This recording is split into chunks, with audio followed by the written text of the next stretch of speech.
What is up, guys? We are back in the Comiccave with the Simpsons Treehouse of Horrors Omnibus Volume 1. We've been diving into this every day. So many good stories in here. So who are we checking out today? Who are we checking out today? It's got to be Usagi, creator himself. That's right, Stan Sakai.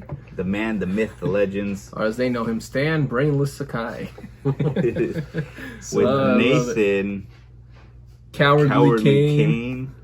Bill Morrison, Heartless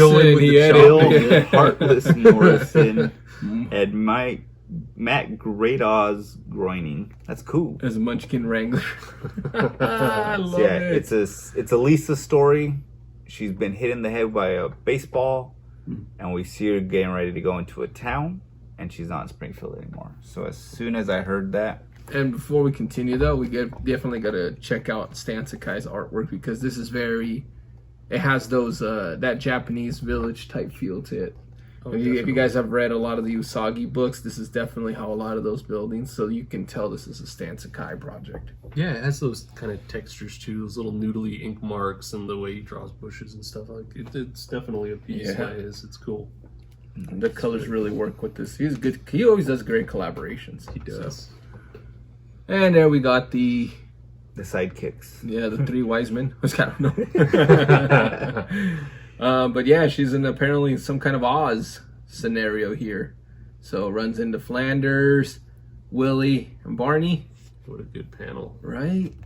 Great design right there. Exactly. Runs into Homer as she follows the yellow brick road, she runs into these three strangers. And it's so funny because she asks, why is it yellow? It says, we just had a can of yellow paint. There's really no reason why. It's just only reason why we had. And the color runs out and it just becomes a dirt road, only to see that Marge is the one sweeping that road the whole time.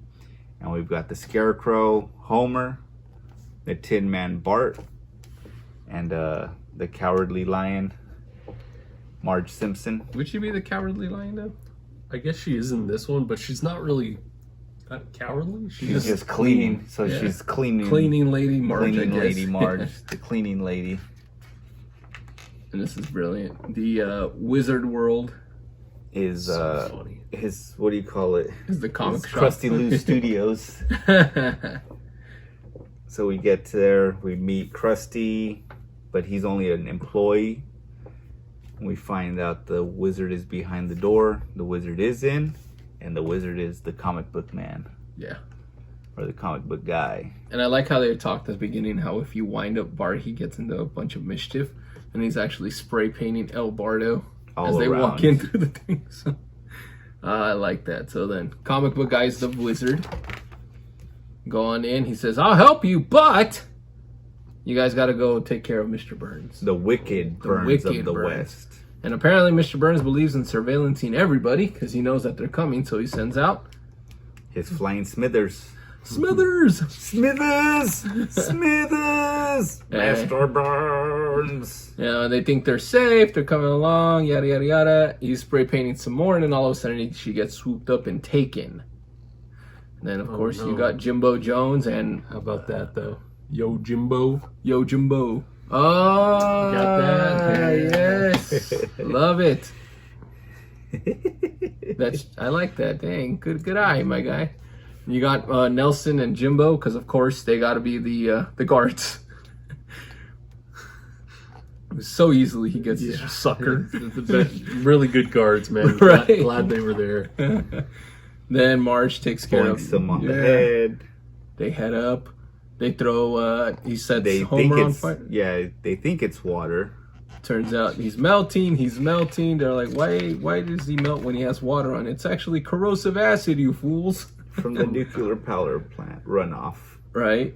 And so they end up going. They admit to the wizard that they've defeated him. And of course, this guy is a fan of the Comiccave because he has his long boxes set up just like we do behind us. Very organized. We know exactly where everything is. Oh, yeah. Just don't ask for anything. And then turns out he's a fraud. Yeah. Who would have thought? So instead, they actually get Professor Frink to help him out. And Professor Frink gives Marge a vacuum. puts batteries in Bart, and then basically tells Homer that if he wants to have a brain, he has to stop drinking. Put the booze down. Yeah. To which he says no. Yeah. Then Lisa wakes up. We're back over here. And of course, this is the worst dream sequence ever. Yeah. I like it, man. It's cool. It's a different approach too, because like all the line work you may have noticed is like they didn't do the black line like typical comics, which kind of gives it a little bit of a different feel, and I like it. It makes it feel like a little bit. I dug it, man. Like I said, it's like it's more its own. Yeah. Yeah. And that again, that's going back to how each creator puts themselves in this book. Yes, yes. This is a good book, dude. I'm so glad we've been able to read through this over the season. Right, and we got more. Yes. Hard to believe we got some Eric. We barely scratched. We got Mike Allred in here. Yes. We got Eric Powell in here. We got Alice Lemmy, Cooper, Alice Cooper, Lemmy, R.I.P. So we'll definitely keep checking out some more of those stories. So you guys keep tuning in. We'll keep dishing them out. Well, until then, we're out.